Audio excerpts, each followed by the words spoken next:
보통은 SNS, 인터넷 검색을 통해 혹은 주변 지인들을 통해 우리가 맛집들을 알아내고 맛집들을 찾아가지 않습니까? 그러면서 또 이런 생각이 들어요. 왜 우리는 이토록 맛집에 연연하는가? 맛집에 집착하는가? 우리 옆 사람한테 물어보도록 하겠습니다. 당신은 왜 그토록 먹는 것에 집착하십니까?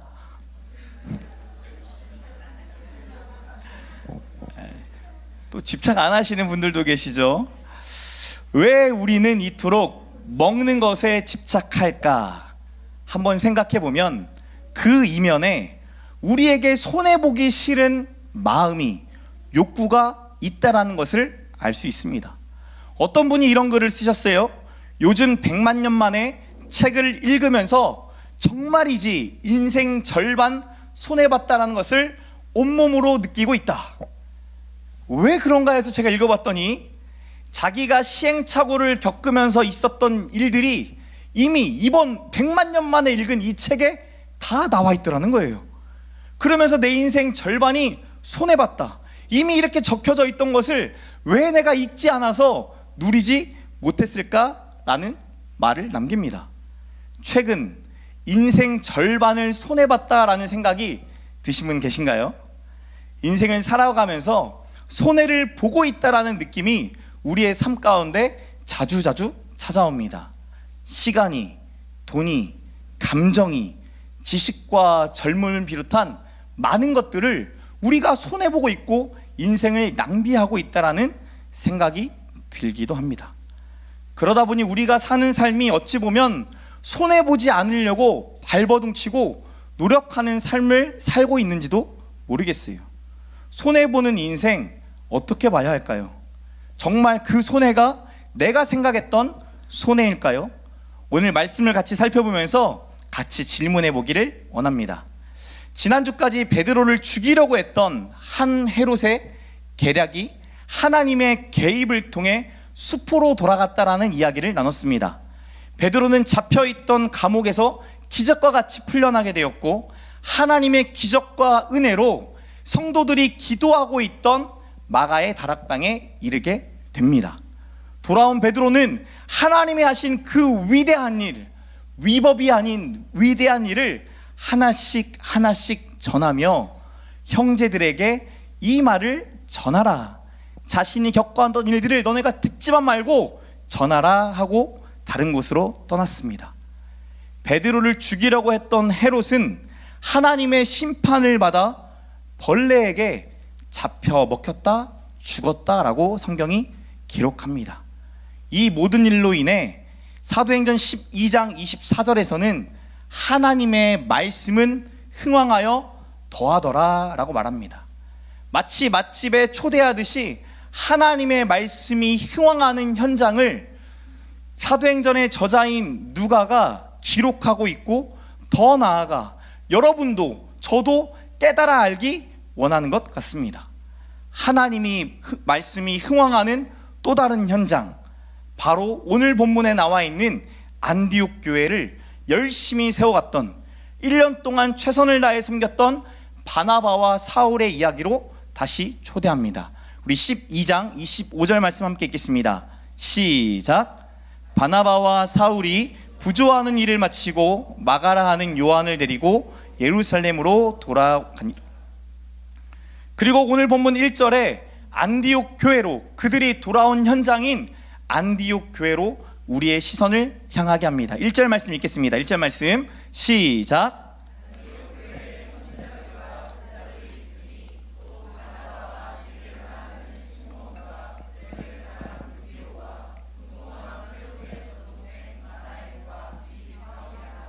안디옥 교회에 바나바와 사울 외에도 주를 섬기는 선지자들과 교사들이 있었다라고 말씀합니다. 총 5명의 선지자들과 교사들의 이름을 언급을 하는데요. 첫 번째로 구브로 출신의 바나바, 그리고 두 번째로 니게르라 이름하는 시므온. 니게르는 유대식 이름인 시므온의 라틴어 이름이에요. 그 뜻은 얼굴이 검다. 무슨 말이에요? 다른 지역보다 이 사람이 태어났던 곳이 많은 사람들이 얼굴이 검은 사람들이 있었던 지역이라는 것을 볼 수 있겠죠. 또한 라틴어를 쓰는 것으로 보아 로마 이름을 쓰는 이 사람은 로마인일, 이방인일 확률이 높아 보입니다. 세 번째로 구레네 사람 루기오, 네 번째로 분봉왕 헤롯의 젖동생 마나엔이라고 표현하는데요. 로마가 식민지 지역으로 삼았던 그곳에 보통 세 군데 혹은 네 군데로 나누어서 분봉왕, 지역을 나누어 섬길 왕을 세웁니다. 로마에서 보낸 사람이 아니라 그 지역 토착민 중에 한 사람씩을 세워서 각 세 지역 혹은 네 지역을 다스리게 하는데, 당시에 헤롯 안티파스라는 사람이 분봉왕으로 이 유대 지역을 다스리고 있었는데, 이 사람과 어릴 때부터 젖 먹을 때부터 같이 자라났던 마나엔이 지금 안디옥 교회의 선지자이자 교사라고 표현하고 있습니다. 그리고 마지막 다섯 번째로 다소 출신의 사울이 있다라고 소개합니다. 5명의 선지자들과 교사들을 보면 출신이 다르고 인종이 다릅니다. 그럼에도 불구하고 이들에게 두 가지 공통점이 있습니다. 첫 번째는 선지자와 교사는 하나님의 말씀을 분별한다라는 공통점을 가지고 있어요. 선지자들은 하나님의 뜻을 예언하는 자입니다. 하나님으로부터 받은 하나님의 말씀을 듣고 주의 성도들에게, 백성들에게 전하는 역할을 했던 사람이 선지자입니다. 반면에 교사들은 이미 우리에게 주어진 하나님의 말씀을 백성들에게, 성도들에게 가르치는 자였습니다. 두 직분 모두 하나님의 말씀을 분별해야 한다라는 역할을 가지고 있습니다. 둘째로 한 마음으로 주를 섬기고 안디옥 교회를 섬겼던 자들입니다. 2절에 보니까 이들은 다 같이 주를 섬겨 금식하고 있었다라고 표현하고, 3절에서도 금식하며 기도하더라 라고 말씀합니다. 자신의 뜻이 아니라 공동체를 향하신 하나님의 뜻, 그 하나님의 말씀을 깨닫고자 주를 섬기면서 동시에 금식하고 기도한 자들이다 라고 성경이 말하고 있죠. 여러분, 오늘 이 본문에 나와 있는 금식 자주 하십니까? 금식 해본 적 있으시면 손 한번 들어보실래요? 내가 그동안 신앙생활 하면서 살아오면서 금식 해봤다. 뭐 수술하신 분들도 계실 거 아니에요? 있을 수 있잖아요. 금식 해야 되니까. 여러분, 금식 중에 기도가 잘 되시나요? 저도 참 진지하게 금식했던 적이 3번 있는데, 3번 중에 2번은 하루만 하고 포기하고 밥을 먹었어요. 기도가 안 돼요. 간절한 마음으로, 금식을 하는 마음으로 그 자리에 섰는데 하나님께 기도하려고 하는데 갑자기 오늘 점심에 먹을, 저녁에 먹을 메뉴들이 막 떠오릅니다.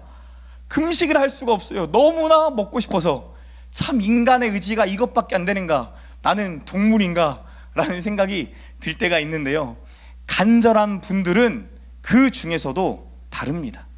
안디옥 교회의 선지자들과 교사들은 하나님의 말씀을 분별하고자 하는, 분별하여 주의 백성들, 성도들에게 전하고자 하는 간절함이 있습니다. 하나님의 말씀을 향한 사모함과 진정성이 이 교사들과 선지자들에게 있었다라는 거예요. 다른 무엇이 아닌 하나님의 말씀을 따라 순종하겠다라는 태도가 이 금식을 통해 보여줍니다. 그렇다면 우리는 말씀 앞에 어떠한 태도를 가지고 살아갈까요? 말씀의 풍요 속에 살아갑니다. 여러분, 월화수목 금토일 매일마다 다른 목사님의 설교를 들으시는 분들 계시죠? 그만큼 그 다양한 말씀, 너무나 주옥 같은 말씀들이 여러분 귀에 콕콕 박히고 마음을 울리고 또 때로는 눈물도 흘리고 그 자리가 회개의 자리가 되지 않습니까? 그런데 이 말씀의 풍요 속에 오히려 영적인 빈곤을 경험하는 우리의 모습을 좀 돌아보셨으면 좋겠어요. 얼마나 그 말씀을 나의 말씀으로 받아들이며 간절히 대하고 있는지, 하나님의 말씀을 세상의 지혜와 지식보다 더 존귀하게 여기고 있는지 우리의 자세, 우리의 태도를 한번 돌아보시길 권면합니다. 어떠한 말씀이라도 나에게 들리면, 말씀하시면 순종하겠다라는 믿음과 태도가 있는지 한번 점검해 보셨으면 좋겠어요. 안디옥 교회 선지자들과 교사들에게 성령 하나님이 말씀하십니다. 2절 하반절 같이 읽겠습니다. 시작. 내가 불러 시키는 일을 위하여 바나바와 사울을 따로 세우라 하시니. 내가 불러 시키는 일을 위하여 바나바와 사울을 따로 세우라 라는 음성이 들립니다. 따로 세우라, 떠나 보내라는 거예요. 내가 너에게 할 일이 있으니 너희 안에 있는 이 바나바와 바울을 이제는 떠나 보내라. 하나님의 통보이자 하나님의 명령입니다. 여러분, 바나바와 사울이 누구였죠? 이 둘은 안디옥 교회에 큰 영향력을 끼쳤던 사람들입니다. 바나바가 예루살렘 교회에서 파송되어 왔을 때 11장 24절에 보면 큰 무리가 더하여졌다라고 말씀합니다. 이 바나바라는 한 사람을 통해 그의 권면의 한마디가 수많은 무리가 되어 예수님께 나아오는, 예배하는 놀라운 역사를 일으켰던 영향력 있는 자였습니다. 그 무리가 점점 많아지니까 바나바는 다소에 가서 사울을 데리고 옵니다. 왜요? 같이 온 무리들을 가르쳐야 하는데 혼자서는 가르칠 수 없으니까. 자그마치 1년이라는 시간 동안 바나바와 사울이 큰 무리를 가르치고 그 가르침을 받았던 성도들을, 그곳에 있던 안디옥에 있던 사람들은 그리스도인이다 라고 말합니다. 옆 사람 보면서 고백해 봅시다. 당신은 그리스도인입니까? 한 번 더 진심되게 질문해 봅시다. 당신은 진짜 그리스도인입니까? 가짜 그리스도인입니까?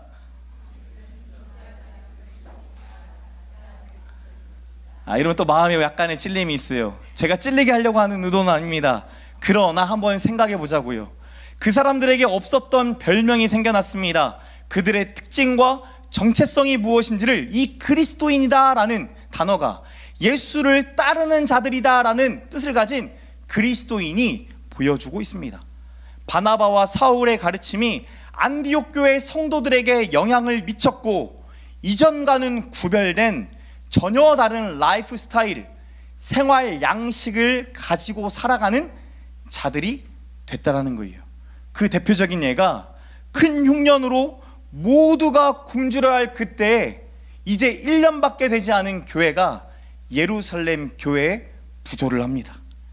안디옥 교회 대표로 바나바와 사울을 보낼 정도로 이제 이 교회는 하나님 앞에 성숙함을 보이는 교회이자 바나바와 사울은 이 교회에 없어서는 안 될 너무나 중요한 사람인 거죠. 근데 하나님은 오히려 1년밖에 되지 않은 이 교회에 명령하시기를 이 둘을 보내라, 떠나 보내라 명령하십니다. 여러분, 이 명령이 만약 우리 더주천교회에 있다라고 한다면 여러분 수용하시겠어요? 이강렬 목사가 이곳에 내려와 같이 여러분과 개척했지만 만약에 이강렬 목사가 서울로 가야 될 것 같다 라고 하시면 여러분 기쁨으로 보내주시겠습니까? 가면 안 돼요? 네, 감사해요. 바랬어요 이걸. 저도 가기 싫거든요. 1년 정도밖에 되지 않은 어린아이 같은 교회, 근데 하나님의 명령이 너무하시다라는 생각이 들어요. 굳이 이렇게까지 하셔야 되나? 라는 생각이 듭니다.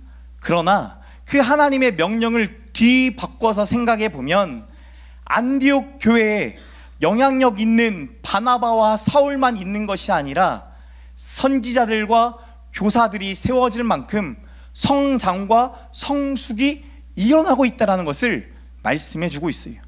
다민족 교회임에도 불구하고 그들이 하나 되어 하나님의 말씀에 순종하고 있다는 것을 이전에 계속해서 보여줬습니다. 바나바가 그들을, 안디옥 교회 성도들이 한 번도 만난 적 없었던 사울을 데리고 왔을 때 이 사람은 어디에서 왔습니까? 왜 데려왔습니까? 묻기보다는 사울의 가르침을 받아 그리스도인이라 칭함을 받았고, 큰 흉년을 예언한 선지자의 말을 가슴에 새기며 흉년의 때를 준비하여 예루살렘 교회를 섬기기까지 했습니다. 다민족 교회인데, 다양한 사람들이 모여있는 교회인데 이들이 얼마나 하나 될 정도로 성숙된 자인지를 잘 보여줍니다. 바나바와 사울 외에도 3명의 선지자들과 교사들이 세워질 정도라면 이 교회, 1년 만에 하나님이 엄청난 은혜를 부어주신 거죠. 여러분 옆 사람 바라보실까요? 옆 사람 바라보실 때 정말 이 사람을 볼 때 하나님이 함께 하신다 느껴지십니까? 이 사람을 바라볼 때 우리 교회가 진짜 하나 되어 지어져 간다 느껴지십니까? 여러분의 가정 구성을 볼 때 하나님이 세우신 천국이구나, 하나님이 우리의 가정을 세워가고 계시구나, 우리가 진짜 하나 되었구나 라는 것이 느껴지세요? 느껴지기 어렵거든요. 너무나 다양해요. 다양하기 때문에 정죄하게 되고 부족함을 말하게 되고 그 부족함을 말하면서 판단하게 되고 정죄하게 되고 가정의 평화가 사라지기 쉽죠. 이번 주에 인천에서 저를 만나러 제 제자, 1살 어린 제자가 찾아왔습니다. 휴가라고 왔는데 결혼했는데 혼자 온 거예요. 왜 혼자 왔어? 라고 물어보니 저만 휴가라서 왔어요.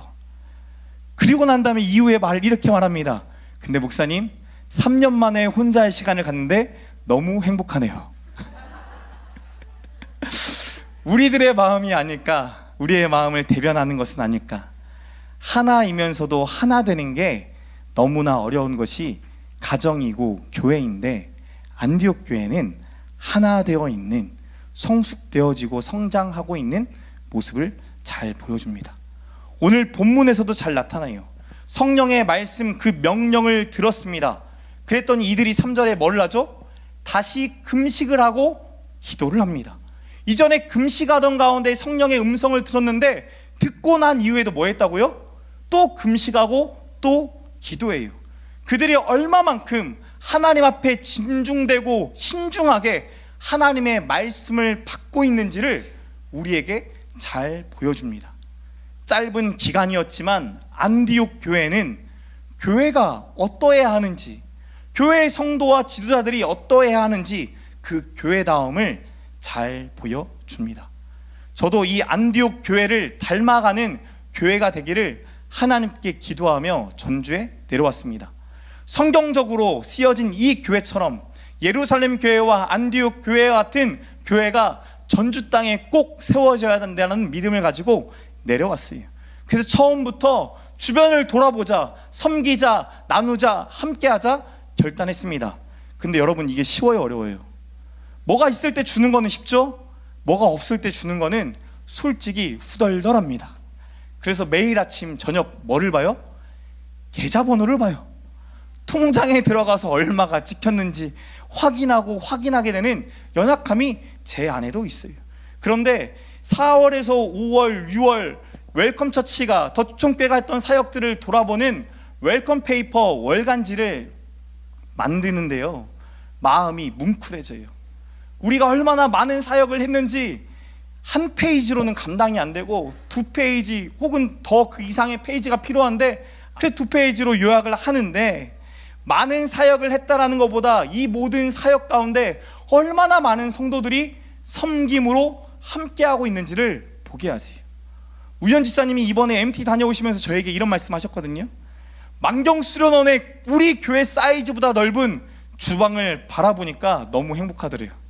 거기서 요리하는데 아무런 불편함도 없고 너무나 즐겁고 행복했다, 요리하는 기쁨이 있었다 라는 말씀을 하시면서, 목사님 많은 거 바라지도 않고요, 그곳에 있었던 화구 하나만 우리 교회에 있어도 너무 좋을 것 같습니다.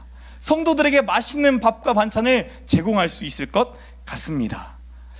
저희 교회에 가스레인지가 없거든요. 하이라이트 하나 있어요.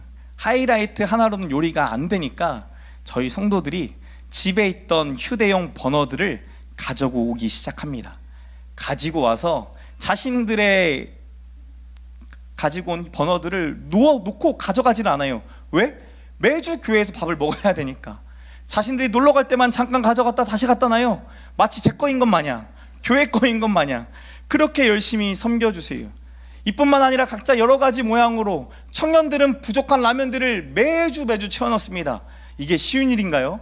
어려운 일이에요. 청년의 때에 나의 미용을 위해, 나의 외관을 위해, 내가 가지고 있는 능력을 발전시키기 위해 얼마든지 그 물질을 써야 할 터인데 그들이 섬겨줘요. 하나님께서 안디옥 교회를 기뻐하셔서 성경책에 기록하였듯이 지금 하나님께서 우리 교회 더추천교회를 기뻐하지 않으실까라는 생각이 듭니다. 그런데요, 이렇게 이런 일들을 동참하면요, 불편해요. 불편하죠. 오히려 조금 더 편하면, 조금 더 쉬우면 우리 공동체의 유익이 될 것 같은데, 하나님은 불편한 일들을 말씀하시면서 오히려 불편한 그 상황 가운데 안디옥 교회와 저희를 몰아 넣으십니다. 하나님이 바나바와 사울에게 시키실 일이 무엇인지 교회가 명확히 알지 못해요. 성령이 이들을 떠나보내라 말했지만 대체 왜 떠나보내야 하는지 그 이유를 알 수가 없습니다. 그러면 그들이 이렇게 질문할 수 있잖아요.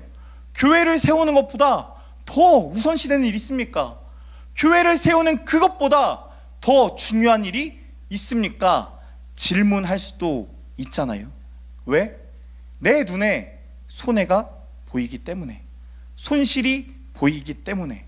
바나바와 바울이 빠지면 마치 가정의 아빠와 엄마가 사라졌을 때 엄청나게 흔들린 것 같은 흔들림이 예상이 되는데, 그럼에도 불구하고 그들은 질문하지 않고 금식하며 기도하고 하나님의 말씀을 받고 순종합니다.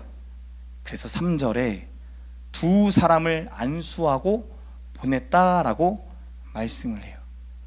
교회를 세우는 것보다, 지키는 것보다 중요한 무엇이 있을까라는 의문이 아니라, 교회를 세우는 것만큼, 교회를 지키는 것만큼 중요한 뭐가 있겠지라는 믿음이 안디옥 교회 성도들에게 있다라는 거예요. 우리도 한번 질문해 보게요. 무엇보다라는 의문보다 무엇만큼의 믿음이 나에게 있는가? 우리는 자꾸 무엇보다라는 의문을 가지려고 해요. 이 교회보다, 이 가정보다, 나보다 더 중요한 게 있는가? 근데 그때 교회만큼, 가정만큼, 내 자신만큼 중요한 하나님의 뜻이 있지라고 고백하는 저와 여러분 되시길 축복합니다. 여러분에게 선택권이 있어요. 하나님의 말씀을 받을 것인가, 아니면 거절할 것인가? 하나님의 말씀을 신중하고 진중하게 받을 것인가, 아니면 그냥 흘려보낼 것인가?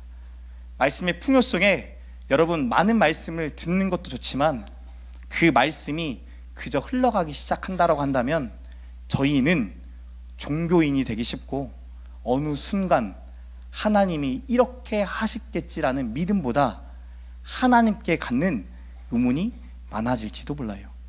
그 선택의 상황 속에 여러분은 하나님의 말씀을 붙잡는 저와 여러분이 되시길 축복합니다. 그렇다면 하나님께서 바나바와 사울에게 시키실 일은 무엇이었을까요?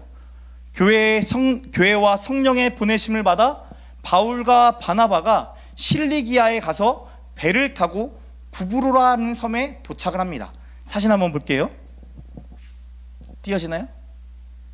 네. 여기 보시면 안디옥이 있죠. 안디옥이 있고 여기 아래 구브로 섬이 있어요. 실리기아로 내려와 뭐를 타고? 배를 타고 살라미로 갔다 바보로 간다라고 말합니다. 이 바보가 사람의 이름이 아니라, 별명이 아니라 지역의 이름이에요. 이 바보에서 바예수라 하는 유대인과 서기오 바울이란 사람을 만납니다. 그리고 이곳에서 바예수에 대해 6절에 그는 거짓 선지자이자 마술사다라고 소개를 하고, 8절에 보니까 바예수를 마술사를 뜻하는 엘루마다라고 부르기도 한다고 합니다. 바예수와 함께 있는 서기오 바울은 7절에 총독이며 지혜 있는 사람이다 라고 소개를 합니다. 총독은 로마가 식민지 지역에 직접적으로 통치할 로마인, 로마 사람을 보냈을 때 그 사람을 총독으로 명합니다. 우리가 알고 있는 사도신경에 나오는 본디오 빌라도, 그 사람을 로마에서 파견한 유대의 5번째 총독입니다. 즉 서기오 바울은 영향력 있는 사람이에요, 없는 사람이에요? 엄청난 영향력을 가진 사람이죠. 단순히 그냥 이방인이 아니라 로마의 시민권, 그리고 그에게는 내가 곧 로마다, 모든 것은 로마로 통한다라고 하는 시대에 내가 곧 로마다라는 것을 보여주는 사람입니다. 그런 사람에 대해 7절 하반절에 이렇게 말씀합니다. 바나바와 사울을 불러 하나님의 말씀을 듣고자 하더라. 무엇을 듣고자 했다고요? 하나님의 말씀을 듣고자 했어요. 이방인이며 유력한 자였고 내가 있는 그곳에 내가 곧 로마다라고 말할 수 있는 그 자에게 무엇이 있다라는 거예요? 영적인 공고함, 영적인 갈급함이 있다라는 거예요. 그가 가진 영향력으로는 이 영적인 공고함과 갈급함을 채울 수 없는 뭔가가 있다라는 거예요. 바예수 입장에서는 갑자기 나타난 바나바와 사울이 어떻겠습니까? 마치 자신의 생계를 이 바기오 사울이 다 책임졌는데, 서기오 바울이 다 책임졌는데, 이제 내가 이 사람한테 끼칠 영향력보다 바나바와 사울에게 어떤 영향력을 받고 싶어 하는구나, 왠지 모를 불안함과 두려움이 그에게 있었던 것 같아요. 8절에 보니 그들을 대적하여 총독으로 믿지 못하게 힘쓰더라 말씀합니다. 바나바와 바울 때문에 자신의 영향력이 사라질까봐 두려운 거죠. 바예수에게 손해가 될까봐 스스로 염려하고 있습니다. 이때 사울이 바예수를 주목합니다. 성경은 주목한다라고 표현해 있지만 주목하는 거겠어요? 아니면 째려보는 거겠어요? 째려보는 거예요. 옆 사람 한번 주목해 보세요. 한번 주목해 보세요. 자, 눈을 보시고 주목해 보세요. 보세요. 그 주목이 어떤 주목이에요? 사랑의 주목이에요? 그럼 이번에는 한번 째려보세요. 두 개 다 알아야 되잖아요. 10절에 바예수를 향해 째려보면서 이렇게 말하는 겁니다. 모든 거짓과 악행이 가득한 자요, 마귀의 자식이요, 모든 의의 원수요. 뭐 하는 거예요? 거의 저주하는 거나 마찬가지예요. 지금 이 사울이라는 사람이 바예수에게 저주하듯 너는 마귀의 자녀다, 마귀의 아들과 같다라는 표현을 합니다. 그리고 난 이후에 이렇게 나무랍니다. 주의 바른 길을 굽게 하기를 그치지 아니하겠느냐. 네가 바른 길을 알고 있지만 바른 길로 인도하지도 가지 않고 오히려 그 자를, 서기오 바울을 굽은 길로 인도하고 있다라는 것을 말하고 있죠.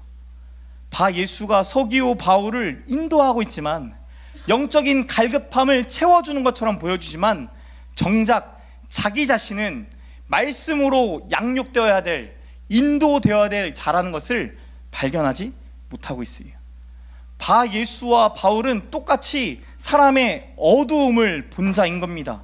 영적인 갈급함을 보았지만 정작 자신에게 필요한 영적인 갈급함은 사울은 알았지만 반면에 바예수는 몰랐어요. 여러분, 바예수의 이름이 뜻이 뭔지 아세요? 예수의 아들이란 뜻이에요. 예수의 아들이라 스스로 칭하고 누군가가 불러주지만 실제로는 예수의 아들로 살아가는 자가 아니었죠.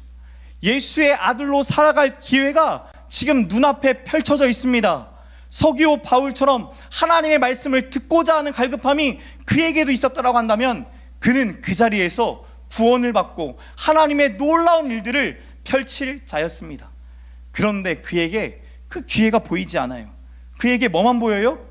자신에게 유익인지 손해인지 이 손익계산만 눈에 보이는 거예요. 여러분, 인간관계 하면서 이게 제일 힘들지 않습니까? 이 사람 딱 만나는 순간 손익계산 딱 떨어져요. 이 사람은 나에게 플러스, 이 사람은 마이너스. 그럼 여러분 어떻게 하시겠어요? 플러스가 되는 사람은 뭐 하시고?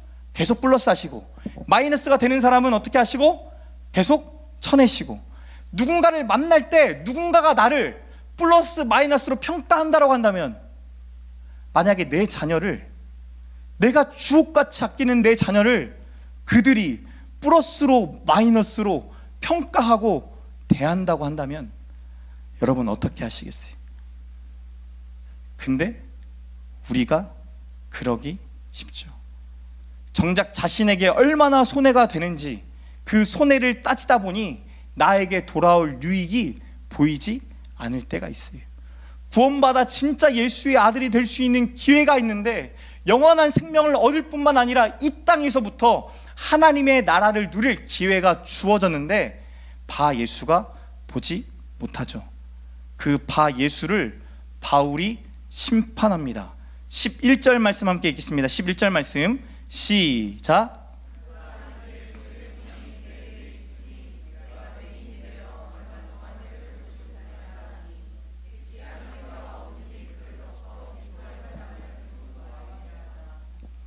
바울의 선포로 바 예수의 눈이 어두워졌습니다. 안개와 어둠이 그를 덮어 그가 지금 누가 필요한 거예요? 자신을 인도해줄 인도자가 필요한 상태가 돼버렸어요.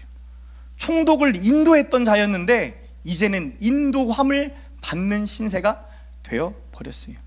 10절에 바 예수를 향해 말한 것을 보면 그가 영원히 눈을 뜨지 못했다가 아니라 얼마 동안 해를 보지 못했다. 즉 다른 말로 하면 며칠이 지난 후에 눈이 떠졌다 안 떠졌다? 떠졌다라고 말씀해요. 바예수 옐루마에 대한 심판은 영원한 게 아니라 일시적이었다라는 거예요. 무엇을 의미할까요? 바울의 선포는 지난날 자신이 예수 그리스도를 만났을 때를 생각하는 것처럼 보입니다. 자신도 예수님이 찾아올 때 눈이 멀었지만 이런 나도 예수를 믿는 자를 핍박하고 죽이는 자도 왜 너가 나를 핍박하느냐 말하실 때 왜 핍박하는지 모르고 살았던 자신을 그 자신의 무지와 자신의 무능함을 용서하셨던 예수를 누구도 믿기 원하는 거예요. 바 예수도 믿기 원하는 거예요. 그의 감추어졌던 어둠의 눈이 이제는 띄어져 예수의 빛을 보는 자로 자신처럼 예수를 전하는 자가 되길 바라지 않았겠습니까? 성령의 인도함을 받는 자는 영혼을 인도하는 자가 됩니다. 사랑하는 성도 여러분, 우리가 하나님의 사람들을 영혼 가운데 어둠 속에 있는 자들을 주님의 길로 인도하는 복된 사람 되시길 축복합니다. 때로는 손해처럼 보일 때가 많아요. 그때 여러분이 질문해 보세요. 정말 내가 손해라고 느껴질 때, 유익이 하나도 깨달아지지 않을 때 진짜 손해일까? 내가 이곳을 가는 게 진짜 손해일까? 내가 이 사람을 만나는 게 진짜 손해일까? 내가 주님 앞에 물질을 드림이 진짜 손해일까? 물어보며 주 안에서 그 답을 찾아가는 저와 여러분 되시길 축복합니다. 마지막으로 여러분에게 새롭게 하소서를 추천해보고 싶은데요. 새롭게 하소서 최근 편에 예수 향남교회 담임 목사님이신 정갑신 목사님이 나오셔서 인터뷰하는 내용이 나와요. 지난주에 우리 예수 향남교회 유치부 전도사님이 오셔가지고 저희 교회 유치부 예배를 이렇게 보고 싶었고 그리고 한번 누려보고 싶었다라고 얘기하셨거든요. 그리고는 오셔서 눈물 나서 미치는 줄 알았대요. 자기가 꿈꾸고 자기가 소망했던 예배가 이곳에서 드려지고 있어서 너무나 기뻤다고. 당장 우리 교회에 적용할 수 없고 전통교회에서 받아들일 수 없겠지만 근데 아이들이 기뻐하고 성도들이 함께하는 그 예배가 자신에게 너무나 큰 도전이 됐다라는 얘기를 하셨는데, 이번 주에 새롭게 하소서에 정갑신 목사님이 나오셨어요. 자신의 딸들의 이야기를 하세요.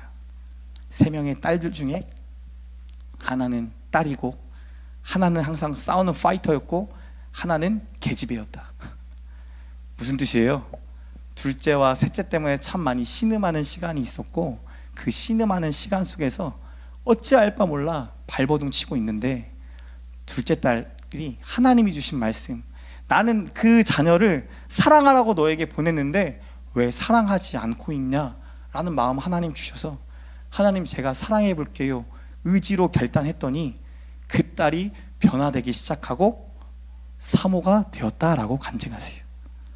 막내딸은 교회를 나가지 않는 딸이래요. PC방을 좋아하고 담배 피는 것을 좋아하는 딸이래요.